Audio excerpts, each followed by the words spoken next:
We're going to look at how people make logical fallacies, which are statements that really don't make sense, how they get away with it, how we can notice them and defend against them so we make more sense when we talk. And maybe even how you can use logical fallacies when they work in your That's favor. right, when they work in your favor. Sometimes they are now, useful. what do we even mean by this? What is logic?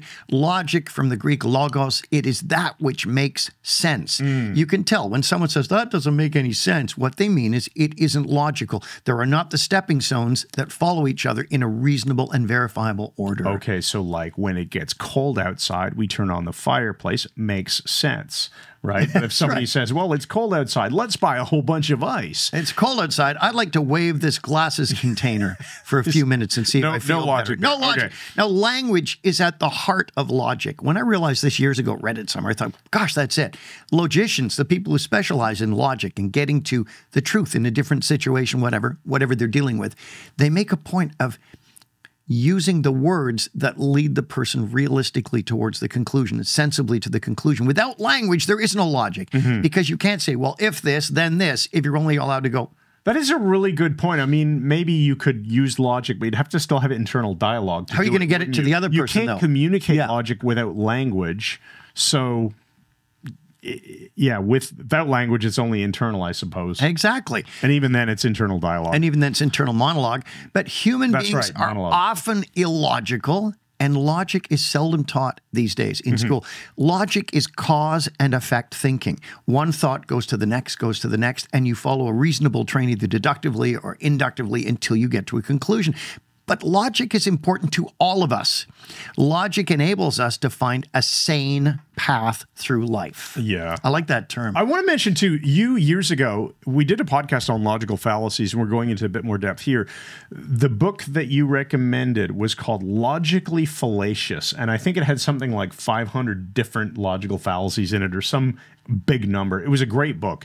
And, you know, each logical fallacy is explained in a fun way, and it's like 2 pages, and then you go on to the next one. So great book if you want to learn more. And some of them are pretty obscure. We're going to pull out just a few here. A number that you'll find useful. Now, remember, fallacies, we've said logic follows reasonably.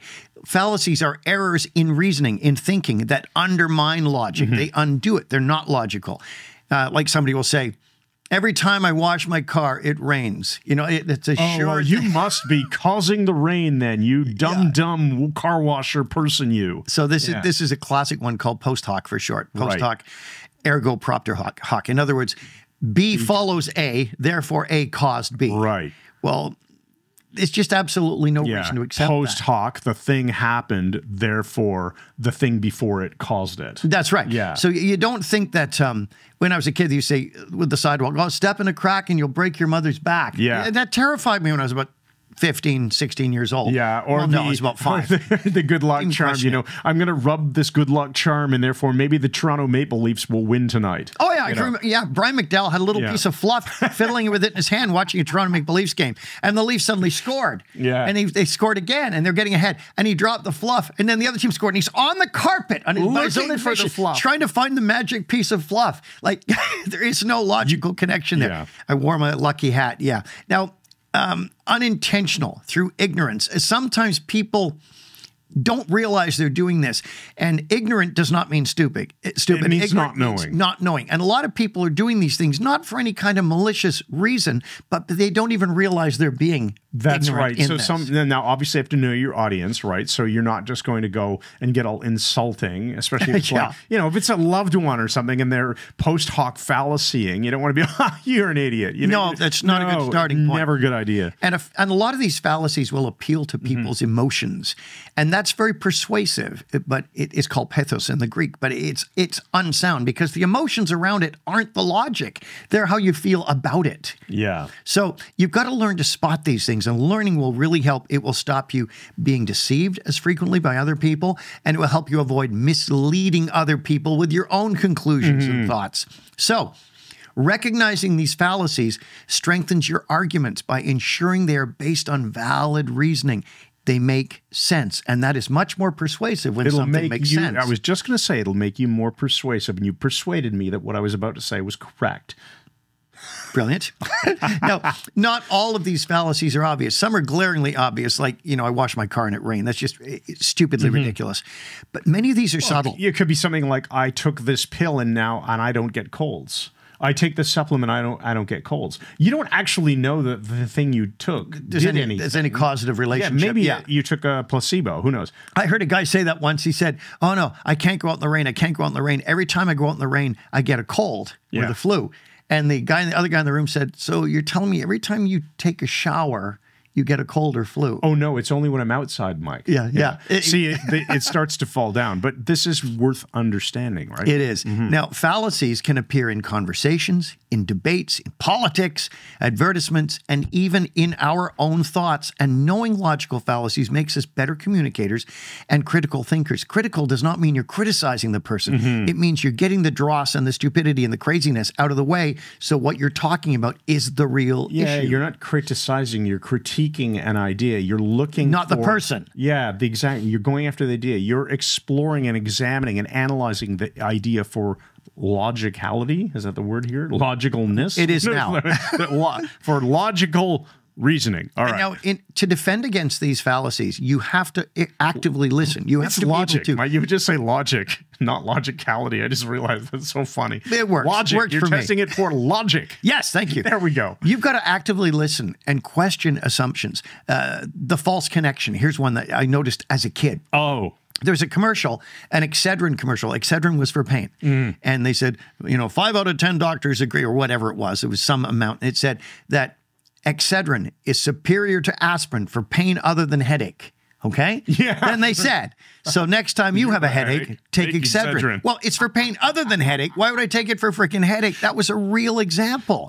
Because they're counting on people falling for one of the other logical fallacies, which is, let's say, the logical fallacy of the rule of authority. 7 out of 10 doctors recommend smoke Camel cigarettes, which they did for anything other than headaches. Therefore, take it for the next time you have a headache. And commercials know this. I mean, that's why Robert Young, who was never a doctor, would appear in commercials dressed like a doctor. So I'm not a doctor, but I play one on television, which still works, the credibility, the stethoscope and everything. Yeah. So then another one is the bandwagon fallacy. Get on the bandwagon. Everybody believes this, so it must be true. Now, there is no connection. Truth is irrespective of what we believe. It's either true or it isn't. A good example of this, just in modern day world here, could be Elon Musk and his Falcon 9 rocket, and he can land the booster, right? Yeah. Well, every other space traveling engineering company, they don't reuse boosters. They just let them go in the ocean or whatever. So therefore, since everyone else says it can't be done or it's too expensive, obviously they're right. Well, until Elon Musk proves them wrong, right? So it's a logical fallacy unless it's backed up by some sort of first principles thinking and analysis that proves it to be exactly. Just because they all believe it. It's really about belief rather than facts here. Right. About, well, everyone else believes so it must this, be therefore true. I should too. It must be true. But truth isn't decided by consensus. Truth isn't decided by consensus. It's back to, well, everybody in our organization believes this, so it's true. Well, have you polled every other organization in the world? What if they all say it's crazy? How do you know you have enough people? Right. And just as an aside, that's one of the flaws with democracy, unfortunately. That's why we have representative democracy. Right. If every single person in the world has to vote on it, you can get some crazy ideas. Yeah. And now I suppose you can attack these kinds of logical fallacies by saying something to the effect of, well, have there ever been other times in history where a whole lot of people believed something that turned out to not be true? Right? Yeah, they used to think cigarettes were good for you, right? Yeah, well, doctors used to advertise it. Yeah. So all kinds of stuff. All you need is an example like that. Well, everyone says this drug must be helpful. Have you ever heard of thalidomide? Yeah, there you go. Another one I love is the no true Scotsman fallacy. Oh, yeah. This is just a great example. So somebody will say, no Scotsman would ever steal anything. And the person says, well, what about McNabb? He's in jail. He robbed that liquor store. Yeah. Well, no true Scotsman would. Yeah. So now you're starting to reframe and move the goalpost to make your argument valid. Right. And Mr. Young, our physics teacher in high school, he demonstrated this in a great way. He said, when you press on the tabletop in the lab, you feel this resistance. And we said, yeah, it's friction. He said, friction doesn't exist. No, he's playing a game here. What do you mean it doesn't exist? He said it's demons. Demons are pushing back on your hand. Well, why is it harder if I press harder? Because the more you press, the more demons come around to resist you. Back. Well, why can't I see them? Demons are invisible. Yeah. Well, what if I put oil on and wash it? Now it's slippery. Demons are allergic to oil. Oil drowns the demons, he said. Okay, now what if we clean it all off? Now again, this friction, demons reproduce very quickly. You can just always keep moving the goalposts by adding new layers to this. And it was a great lesson. Yeah, that is. Thank you, Mr. Young. That is, by the way, another good example of Occam's razor, which isn't intended to be part of this video, but we'll throw it in as a little bonus. Right. When you need to start forming more and more assumptions, like the behavior of demons and whether or not they can reproduce, the more new assumptions that you have to make, the more likely that it probably isn't a useful answer. Right. The truth is most likely, we're statistical again here. The truth is most likely the assumption that requires the fewest new hypotheses. If you even have 8 things to verify it, and the other one believes 2, Occam's razor is you can slice away all that, and you're likely to be on track with the simplest possible answer with where there requires the fewest new assumptions. So no true Scotsman, just to explain to make sure people understand it isn't about Scotsman. It's about anything. No, it's just what it's called. No true Christian would ever say X. No real engineer would ever design something in this way. No engineer, and then you find the flaw. Well, no real engineer, right? Or no actual professional painter would mix these colors or something like that. Colors. Let's get into self-stultification. This is one of my favorites. Self-stultification is when what they say collapses upon itself. It destroys itself. It's like a lawyer saying to you, all lawyers are liars. So then you say, well, do I believe him? Lawyer? Does that mean that what you're telling me about them all being liars is a lie? Like it falls apart. That's a great example. But I had a friend who was a police trainer, and we were talking about a proof in interviewing and so on. And he said, no one can make a definite statement about anything. I said, including the one you just made? And he went, ooh. It's again, we ran into a young hypnotist, and he said, there's too many rules in hypnosis. We need to start from scratch again with no rules. And of course I said, is that rule number 1? And we had just been talking about self-stultification. This was 2017, Canary Wharf, I remember. Yeah, in London, England. I was waiting for you to respond, and it was so enjoyable to watch his argument just crumble. And it was general hilarity. And by the way, that doesn't mean that we believe there should be a whole bunch of rules in hypnosis. No. It's just that Mike was pointing out how this guy's saying there should be no rules is a rule. Stultifying, right? And what about this one? I've heard this so many times. There's no such thing as absolute truth, and I say, is your statement absolutely true? If they say no, then you can discount it. Well, then, but if they say yes, if your statement isn't absolutely true, then I suppose there is possibly some absolute truth. But if it is, then you just self-stultify. Either way, it self-stultifies. There you go. Yeah, bingo. If it's only partly true, then we can ignore it. Get used to this. Start looking for opportunities and have some fun with pointing out. And the things, you do it in a nice way, a fun way. You say, that's interesting. And then let them have it with both barrels. What about the ad hominem fallacy? You attack the man. The person it's attacking the messenger. Yeah, that's what it means. The stuff. Hominem, against the man. Against the man. Right. And they say something, well, how can you listen to him? He doesn't even dress properly. Look at that stupid suit he's wearing. Now you're attacking the man. It's nothing to do with the information. There's a neat distinction here for people to understand too, that ad hominem is not the same as insult. Right? No. So, don't listen to him. He's a moron. That's an insult. Right. As opposed to don't listen to him. He's always been wrong before. Sure. Though that actually doesn't have anything to do with the current thing, right? Yeah. So that would be would you agree that? An example of ad hominem? It's not necessarily insulting. It's not necessarily insulting. Right.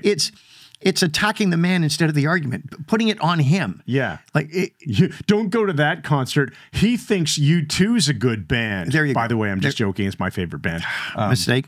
Now, look, that's circular reasoning. You just self-stultified. So if somebody says, well, we're not going to that restaurant. The last time he recommended a restaurant, they served cold pizza and they were out of dessert. And the problem is the restaurant, not him. He might have just been wrong. It doesn't mean he can't make a rational decision. Maybe the guy's got crap opinions and taste. Maybe he likes cold pizza. Maybe something just worked out bad, but you're making an argument against the person saying that, well, this restaurant must be bad because the person suggesting it is not very...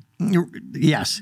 good at making choices. I don't know. Now let's look at one of my favorites, circular reasoning. And I'll give you a classic example. You're using the argument to prove itself without looking at externals. We had a friend, Donna. She got involved with this group that was under a leader who was somewhat of a religious cultist. And her husband was concerned. So back in those days, I was often triangulated into things that I'm not now. It's none of my darn business.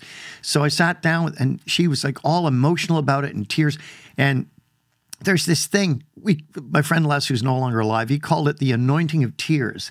When there's an emotional issue, the first person who cries wins the argument. Well, I just know it's wrong. They never, okay. And anyway, so she don't want to hurt your feelings. She was bordering on the anointing of tears. Right. But she said, Mike, you don't understand.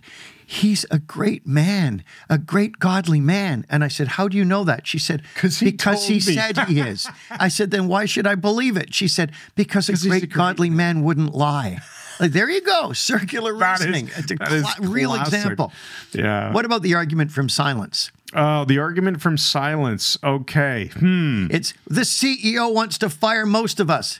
But he never said that. Well, he never said he didn't want to. Oh, okay. Sorry. That's not one I'm remembering right now, but now I do. Yeah, well, he doesn't need to say it. It's obvious. Well, they're saying it's a mind reading. No, it's the fact that he didn't not say it. Yeah. So you're arguing for what hasn't been said. Well, he hasn't said that, we're all deserving of our jobs, and therefore he clearly wants to fire most of us. You know what a good example of that would be? Your job right now? I'm going to say my wife will say, hey, why don't we just go in over here? Well, because it doesn't say entrance, but it doesn't say no entrance. Do we need a sign saying that you're permitted to do everything in order? And if it doesn't say that, it means the obverse. Yes. Yeah. That's to me like the argument of silence. In a way, it overlaps. All right, yeah. There we go. They're not saying something specifically, and because they're not saying it, it means they believe the opposite to be true, and they might just not be thinking of the topic. Yeah, exactly. What about the burden of proof fallacy? If someone attacks you for something, makes some point, they make some outlandish statement, it is not your job. It's not your job to prove them wrong. Yeah. The person who makes an assertion bears the burden of proof. So if I say the moon's made of green cheese, it's not up to you to prove the moon isn't made of green cheese. It's up to me to prove that it is. Yeah. I'm making the assertion. The same thing would be any statement of belief, right? Well, I believe that this is the best answer or the best idea or whatever. Yeah. And I go, I'm not so sure about that. Well, you haven't given me any reason to not believe that. Not my job. No, prove to me it's true. Yeah. Yeah, it's it's a good one. The person who makes the statement, they have the job of doing the convincing, proving the point. Yeah. So appeal to unavailable information. There's a guy in England. I'm not even going to say his name. Oh, I put that there for you. Exactly what you're talking about. Get into discussions with him, and he goes into these smug discussion points, and you say, "Well, I believe it's this," and he always just dismisses it. Well, he makes unverifiable statements and says stuff like, well, you just haven't read the most recent data. You haven't read the literature. You're obviously not up to speed on the literature. Yeah. Yeah. Oh, okay. Which specific report? Well, and you might get an answer like, actually, the UK did a big study and here it is. Yeah. 600-page report. Okay, where does it say this thing that contradicts my statement? Oh, you obviously haven't read it. Yeah, and it's dismissive. There's a peggishness to that I don't like. Here's another one, the appeal to authority. This is really a prestige thing that we use in hypnosis all the time. Someone is an authority in one field, and people tend to take that as authoritative across the board. Classic case, my doctor confirmed this for me. I said, I hear that doctors, because they're doctors, often get asked for financial advice. Yes. And Mike, he said it happens all the time. I'm selling all of my Bitcoin because my dentist recommended it. I know. No, I'm just kidding. I don't own any, but yeah. And if he did, he wouldn't sell because his dentist wouldn't. Yeah. If I did own it, I wouldn't said to me, he said, people ask me for financial advice. Oh, what are you invested in? He said, I'm a medical doctor. Yeah. And this is an interesting thing because this appeal to authority, you'll see a lot of famous people, actors, rock stars, making grandiose statements about who you should vote for, about medicine, about all kinds of things. Here's my response to that. Fame does not confer wisdom. That's true. Just because you're well known doesn't mean you have some sort of insider knowledge. Yeah, it doesn't matter what Sean Penn or Jim Carrey or Martin Short think about it matters Trump what Martin versus Short Biden or whatever their argument may be. You know? None of it is relevant. Like, You're a celebrity. Your job is, in this case, let's say you're an actor, your job is to entertain people on camera. Yeah. And you're very good at that. That doesn't confer wisdom of, let's say, political nature, scientific nature. It doesn't mean you don't have wisdom, by the way, either. Just because you're in the public eye, people are going to listen to you, and there's a responsibility in that. And we fall for that a lot of the time, right? So you'll have a political person that will bring some famous person to their rally to sing music or to say wonderful things on either side. And people fall for it. It's prestige, and we all fall for it. And when I say we all fall for it, all of you fall. All of you fall. Just kidding. Now, what about the straw man argument? Oh, straw man is great. That's what you do is you take the point they're making, you redefine it, and attack what you've redefined it as. You create a straw man and knock it down and then claim victory. So they say, person says, we cannot afford to increase military spending. And the other person redefines the argument and says, well, you just want the Russians to blow up the world. So now you start defending, no, the Russians, you're not even on the point. You're talking about military spending is your issue, not what you're tearing down some argument that they never even made. That they never made. And the danger is realizing, if you don't realize they have redefined the argument, you'll fall for it. Right. So they call it... Actually, that's not what I said. We call it a straw man because people have assembled something built out of straw that can be easily... knock it over. Easily, the House of Cards argument, I guess. And then they claim victory. Yeah. Claim victory. Yeah. In fact, if you can stay on topic, if you're in... we'll get to that with solutions. What about the hot potato? This is one I like. This avoids answering a question by throwing things back at you to put you on the defensive. There's one example of this I've heard a number of times. When I've confronted people in the past, I can think of specific examples, and I know they're doing something nefarious, whatever, and I say, look, I want to see this situation here. I want to know what's going on. And I hear the person go into a rage. Well, that's what I want to know too. They now turn it into, they're in a rage at you, and they just want to know what's going on. But they're the one with the problem in the first place. You have to be aware when they just jump at you right away, they're throwing the hot potato back to you. You're throwing them a hot potato, deal with this, and they're throwing it back. No, I'm angry about this the same as you are. Does that make sense? Yes. It's logical then. Good. Yes. And what about the red herring? We got two more here. Yeah, red herring. Okay, the red herring is basically when people bring in irrelevant information. Yeah, and we know what it comes from, the term? No. Fox hunting. Oh, right. They used to grab a red rotten herring, drag it along the path to throw a fox off the scent. Interesting. Okay. Crazy. I don't think so bringing in irrelevant information to an argument, and you can just politely challenge that and say, it doesn't sound like it has any relevance. Or can you explain the relevance of that to this situation? Or the lack thereof. And if they can't, well, then I think we'll need to leave that aside. You can do some spatial anchoring with that. Good point. Now, the person will add irrelevant material to throw you off the track. So they'll say, I'm concerned about the higher taxes. We need to deal with the person. Why worry about higher taxes when climate change is here? That's a red herring now. They brought a different topic in staying with the one that's there. So keep people on the table. We often use the idea of recentering the discussion. So when a discussion goes off the rails, recenter it. Those are all really great points. You can use the agree and repeat strategy, for example. I understand that argument, and we're still talking about this here, aren't we? Right. Let's get on solutions right after this last one. Our last one. The gambler's fallacy. Is this the same as the sunk cost fallacy? I believe it is. I don't know that. Okay, well, I'll explain it in a moment. Okay. Yeah. The gambler's fallacy is they think that there's some sort of balance in the universe that has to be restored. Like it's not a sunk cost fallacy. Okay, so I've flipped a coin 50 times and it's been heads every time. Therefore, it has to be tails the next time. The thing is, the universe doesn't know how many times you flipped a coin. And the coin you flip 50 times is as irrelevant as one somebody's flipping in China right now. The coin doesn't know it's past. And there's no equilibrium to be restored. Right. The roulette wheel doesn't know it's anything past. That's gone before. And this is in statistics called the law of independent events. Nice. So, every time you flip that coin, assuming it's a fair coin, there is a 50-50 chance. So there is no such thing as, well, it was 10 heads in a row. It's got to be tails. That's right. And the reason is, when you think about this, if you attempted to predict in advance, it's going to be tossed 50 times and it's going to be heads every time. To predict that, you can get the odds on that, which would be extremely very remote. low. Yeah. But Every individual flip of the coin is 50-50. There's nothing to do with what's gone before. The gambler's error or fallacy is, my last 200 lottery tickets have lost, so I'm due to win. So if you're aware of the law of independent events, now you can use this to diffuse bad logic. And I will sneak in the sunk cost fallacy only because I mentioned it. Wouldn't be okay, fair. Yeah. Sunk cost fallacy means that, let's say, well, I have invested a whole bunch of money, let's say in this case, or time in a thing that didn't work out. Well, I may as well just continue because it's only a little bit more. There's no point in throwing good money after bad or good time after bad. So if something is a bad decision, it's still a bad decision no matter how much you already invested. Oh, good point. And the same thing could go for a relationship. Well, I've already been with this guy for 2 years, so maybe he'll change. Well, if the indication is he isn't going to change and he's a problem for you in your life, sunk cost. Just because you sunk 2 years into this doesn't mean it's somehow better now. Yes, that's good. And because we have a finite amount of time in our lives, I like Marilyn Vosavant's thing. Give a book 40 pages.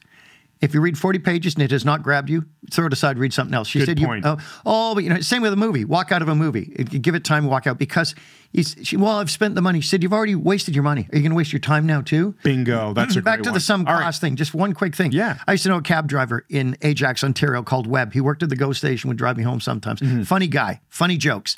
But he had so many stubs from lottery tickets in his cab all over the floor. I said, bro, you're still doing that? He said, yeah. He said, I'm in too deep now. I can't quit. That's it. He's already wasted his money, so you're going to keep wasting more. So what are your solutions? Okay. Ask questions. If you're in a spirited discussion, keep the emotions out of it. Listen to the person. Don't interrupt them. It makes it way, way easier to pull them out of the pattern when you gently ask. Don't point, you're wrong, you're crazy. Say, well, that's interesting to me because it seems like this is self-stultifying or whatever. I like to diagram it. If I'm in an important discussion with someone, I actually write notes down, because what tends to happen with some people I know, who I'm not related to, but someone I'm related to is they start here and they spiral out of it, and now they're discussing this thing with loud volume and craziness, and they've missed the central point. If you diagram it, you can relentlessly, firmly bring them back on track. Right, that'll keep you on track, right? And stay calm with the attitude of curiosity. The more you learn about these things, the better you'll be able to refute them. That's probably the strongest advice that I've heard from you on logical fallacies, is to stay calm and curious, because curiosity takes it's a rapport builder rather than a rapport destroyer, and calmness puts you in more of a position of power. Right, because as soon as that's brilliant, because once you lose it and start to raise your voice and the adrenaline kicks in, adrenaline throws gasoline on every discussion. So if you start to ramp it up right away, you'll get stupider, because we are stupider and more emotional. Some people will still, if you have calm curiosity, their emotion will climb because they're not getting to you, and they'll be the ones that look insane. Yeah, which is better than you looking insane. Which is hilarious. So, that's when they'll throw in the all I know thing. Well, all I know is every time this, and so that's going to end the argument. Right. And my answer is, well, if that's all you know, there's a problem. Yeah, I love it. I think on that, we could probably end this video. That was a great, great discussion. Good stuff. On logical fallacies. So let's just say, thanks once again, and good night.